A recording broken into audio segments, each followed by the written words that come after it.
दोस्तों निफ्टी ने 14,740 के बाद लगातार एक डाउन ट्रेंड में चला गया है और ये 7% डिक्लाइन सिर्फ एक हफ्ते में, सिर्फ 5 दिनों में हुआ है और इसकी जो प्रीवियस क्लोजिंग थी वो थी 13,634। तो दोस्तों ये सब यूनियन बजट से पहले कुछ हद तक एंटिसिपेटेड भी था। मगर दोस्तों क्या ये मार्केट 13,000 के नीचे जाएगा? क्या ये 12,000 तक भी जा सकता है? तो दोस्तों मार्केट कितना भी नीचे गिरे या फिर कितना भी ऊपर जाए, मगर इस पॉइंट पर हमें कैसे इस मार्केट से फायदा करना चाहिए, इस पर हमें ज्यादा फोकस करना चाहिए। और निफ्टी 50 अगर 7% गिर गया है तो ऑब्वियसली जो हमारे निफ्टी 50 के स्टॉक्स है वो भी बहुत जबरदस्त तरीके से गिर गया है। मगर इसमें आज हम आपके लिए ऐसे स्टॉक्स लाए हैं जो निफ्टी 50 में सबसे ज्यादा गिर गए हैं। मगर ध्यान रखिए दोस्तों, इस समय ये बहुत ज्यादा फॉल हो गए हैं, मगर ये ऐसे स्टॉक्स है जो लॉन्ग टर्म में आपको बहुत बढ़िया रिटर्न्स लाके देंगे। इसीलिए इस मार्केट करेक्शन में आप फायदा जरूर उठा सकते हो। तो जानेंगे उन स्टॉक्स के बारे में डिटेल में, मगर उससे पहले इन्वेस्ट टुडे को अभी तक आपने सब्सक्राइब नहीं किया है तो जल्दी से सब्सक्राइब कीजिए, क्योंकि हम आपके लिए ऐसी ही इन्वेस्टमेंट रिलेटेड वीडियोस लाते रहते हैं। और अगर सब्सक्राइब नहीं करोगे तो ये सारे वीडियोस के नोटिफिकेशंस आपको कैसे मिलेंगे, इसीलिए सब्सक्राइब करना बिल्कुल भी मत भूलिए। तो दोस्तों सबसे पहले तो देखते हैं कि एक हफ्ते में यानी 5 दिनों में ऐसे कौन कौन से हो स्टॉक्स जो सबसे ज्यादा गिर गए हैं। उसके लिए आपको स्मॉलेस्ट टू लार्जेस्ट सॉर्ट करना पड़ेगा और आप यहाँ पर देख सकते हो जो सबसे ज्यादा डिक्लाइन हो गया है और वो है रिलायंस इंडस्ट्रीज। अनडाउटेडली ये सबसे ज्यादा फॉल हो गया है और ये 12.26% गिर गया। अब जब रिलायंस का one of the heavy weight stocks इतना नीचे गिर गया है तो ऑब्वियसली निफ्टी 50 भी बहुत नीचे गिर गया।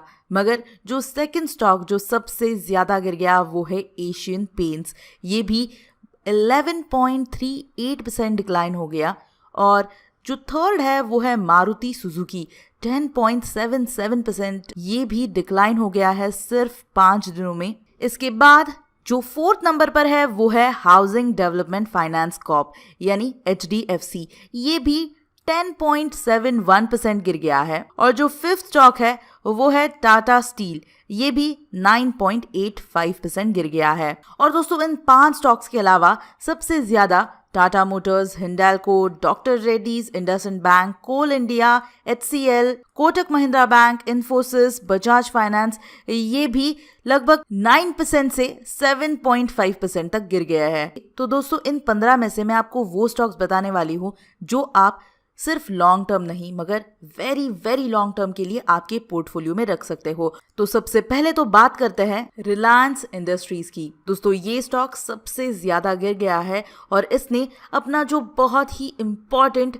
सपोर्ट था वो भी तोड़ के वो नीचे चला गया है, क्योंकि इस क्वार्टर के इनके जो रिजल्ट्स थे, कोर बिजनेस है जिससे उनका सबसे ज्यादा रेवेन्यू आता है, रिफाइनिंग और पेट्रोकेमिकल्स, इन्होंने इतना बढ़िया परफॉर्मेंस नहीं दिया है, मगर बाकी के सेक्टर्स ने बहुत बढ़िया परफॉर्मेंस दिया है। इसीलिए सारे एनालिस्ट इस पर ऑप्टिमिस्टिक नहीं है। मगर फिर भी दोस्तों मेरे हिसाब से तो जिस तरह वो अपने डिजिटल सर्विसेज जियो के माध्यम से इम्प्रूव कर रहे हैं और इनका जो ऑर्गेनाइज्ड रिटेल है वो एक्सपैंड कर रहे हैं और मार्केट शेयर इतना बढ़िया तरीके से ग्रो कर रहे हैं, मेरे हिसाब से ये इतना ज्यादा मार्केट शेयर एक्वायर करेंगे कि इन्हें कॉम्पीट करने के लिए बहुत ज्यादा मुश्किल हो जाएगा बाकी के पीयर्स के लिए। और एक बार इस रिटेल सेगमेंट में इन्हें फ्यूचर रिटेल के बाकी के सारे स्टोर्स मिल गए तो इनका मार्केट शेयर तो बहुत ज्यादा एक्सपैंड होगा। इस समय अमेज़न को लेके अनसर्टेनिटी तो है इस डील में, मगर CCI, सेबी, ये जब बड़े बड़े अप्रूवल्स इन्हें मिल गए हैं तो मुझे नहीं लगता NCLT का अप्रूवल मिलने में भी बहुत देरी लगेगी।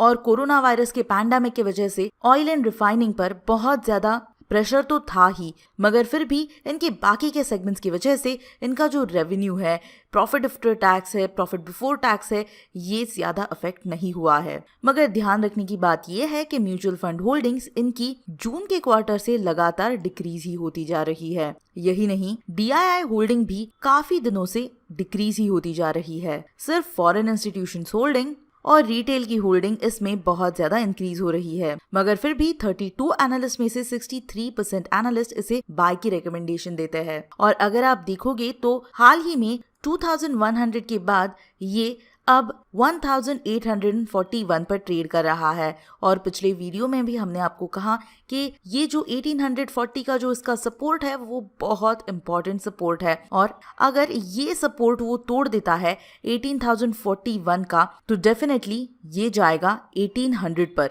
और अगर आपको रिलायंस के शेयर्स बाय करने हैं तो आपको बाय ऑन डिप्स की स्ट्रैटेजी यूज करनी चाहिए। 1800, 1750 इस पर आपको बाय जरूर करना चाहिए। और अगर आप RSI भी देखोगे तो सर्टेनली ये अपने ओवरसोल्ड जोन की तरफ तो नहीं है, मगर फिर भी ये धीरे धीरे इस जोन की तरफ जा ही रहा है। इसीलिए दोस्तों अगर यहाँ से वो स्टॉक रिट्रैक्ट हो गया और आप RSI इंडिकेटर को देखते रह सकते हो, और जब भी स्टॉक अपने ओवरसोल्ड जोन की तरफ जाने लगेगा तब आपको रिलायंस के शेयर्स को और बाय करना चाहिए। मगर फिलहाल के लिए अभी भी ये बहुत नजदीक है अपनी ओवरसोल्ड जोन की तरफ, तो आपको मेरे हिसाब से बाय ऑन डिप्स जरूर कर लेना चाहिए। जो हमारा सेकंड स्टॉक है वो है एशियन पेंट्स। दोस्तों डेकोरेटिव पेंट्स में 60% से ये मार्केट लीडर है, और जो सेकंड नंबर पर आता है बर्जर पेंट्स, उसमें और एशियन पेंट्स में बहुत ज्यादा डिफरेंस है मार्केट शेयर का, और जो छोटे छोटे प्लेयर्स है उनका तो सिग्निफिकेंस बहुत ही कम है। एशियन पेंट्स के मार्केट शेयर को कम करना बहुत मुश्किल है क्योंकि इनके डिस्ट्रीब्यूशन नेटवर्क की वजह से। और अगर FMCG में आपको एक ऐसा शेयर चाहिए जिसका बीटा कम है यानी वोलेटिलिटी कम है, तो सर्टेनली एशियन पेंट्स आपको जरूर बाय करने के बारे में सोचना चाहिए क्योंकि इनके फाइनेंशियल्स भी बहुत ज्यादा स्ट्रांग है। मगर ध्यान रखिए दोस्तों, म्यूचुअल फंड की होल्डिंग्स देखिए, सितंबर 2019 से ये लगातार घट रही है। यही नहीं, डोमेस्टिक इंस्टीट्यूशंस भी लगातार अपनी होल्डिंग्स कम किए जा रहे हैं, मगर FIIs की जो होल्डिंग है वो काफी ज्यादा इंक्रीज हो रही है, और सितंबर के क्वार्टर से दिसंबर के क्वार्टर में एक सिग्निफिकेंटली इंक्रीज हो गई है इनकी होल्डिंग। इसके अलावा इनके फाइनेंशियल्स देखिए, इनका टोटल रेवेन्यू कंटिन्यूअसली इंक्रीज होते जा रहा है। इनका प्रॉफिट बिफोर टैक्स देखिए, ये भी लगातार इंक्रीज हो रहा है।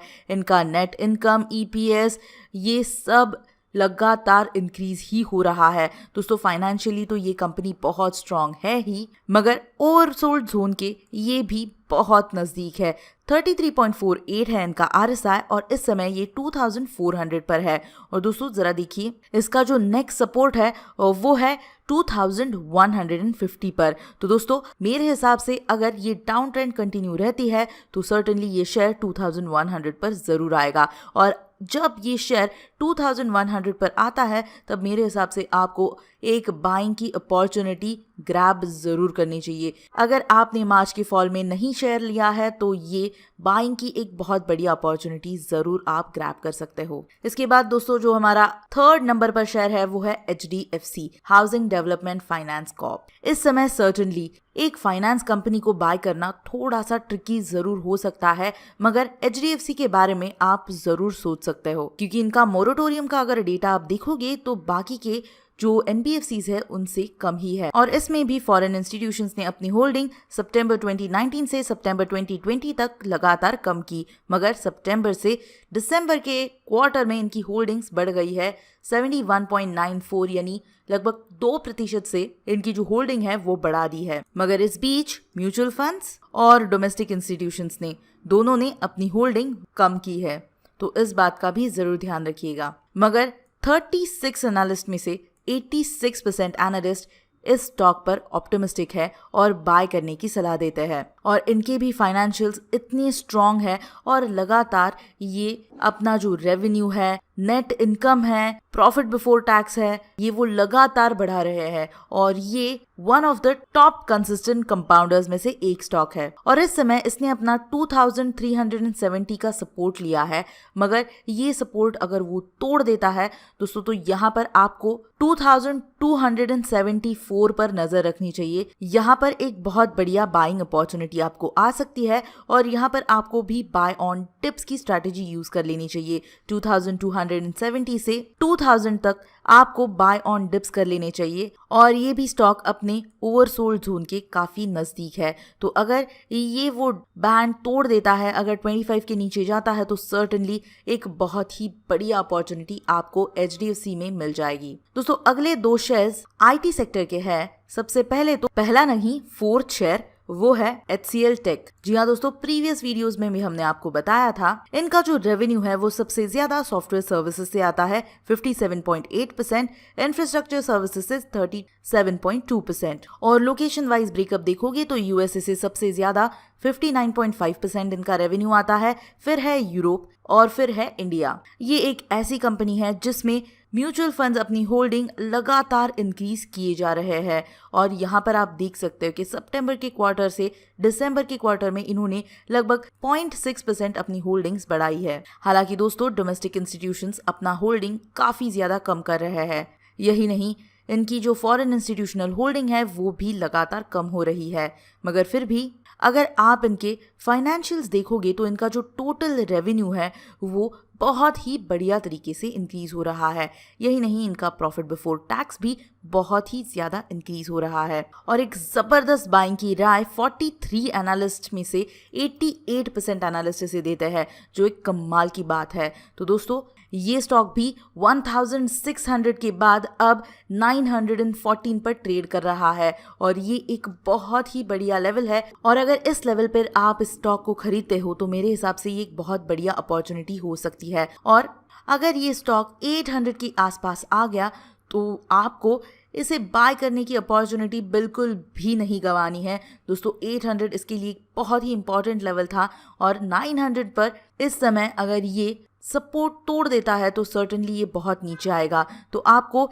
850 और 800 पर बाइंग अपॉर्चुनिटी जरूर सीख करनी चाहिए। और जो फिफ्थ कंपनी है इस लिस्ट में वो है इन्फोसिस लिमिटेड। दोस्तों, ये स्टॉक भी बहुत ज्यादा डिक्लाइन हो गया है इन 5 दिनों में नहीं, मगर ये कंटिन्यूसली डिक्लाइन ही हो रहा है HCL टेक जैसे। इस कंपनी का भी सॉफ्टवेयर एंड प्रोफेशनल सर्विसेज से 94.8% का रेवेन्यू आता है, और HCL की तरह इनका भी रेवेन्यू सबसे ज्यादा नॉर्थ अमेरिका से ही आता है 60.5%, फिर आता है यूरोप से और फिर इंडिया। मगर ध्यान रखिए दोस्तों, म्यूचुअल फंड की होल्डिंग सितंबर 2019 से लगातार इंक्रीज होती जा रही थी सितंबर 2020 तक, मगर सितंबर से दिसंबर के क्वार्टर में बहुत घट गई है इनकी म्यूचुअल फंड की होल्डिंग। यही नहीं, आप देख सकते हैं कि डोमेस्टिक इंस्टीट्यूशंस ने भी जून के क्वार्टर के बाद लगातार अपनी होल्डिंग्स कम की है, मगर जून के क्वार्टर से दिसंबर के क्वार्टर तक फॉरेन इंस्टीट्यूशंस ने अपनी होल्डिंग बहुत बढ़िया तरीके से इंक्रीज की है। और इनके भी फाइनेंशियल्स देखिए दोस्तों, इनका जो रेवेन्यू है वो भी कंटिन्यूसली इंक्रीज होता जा रहा है।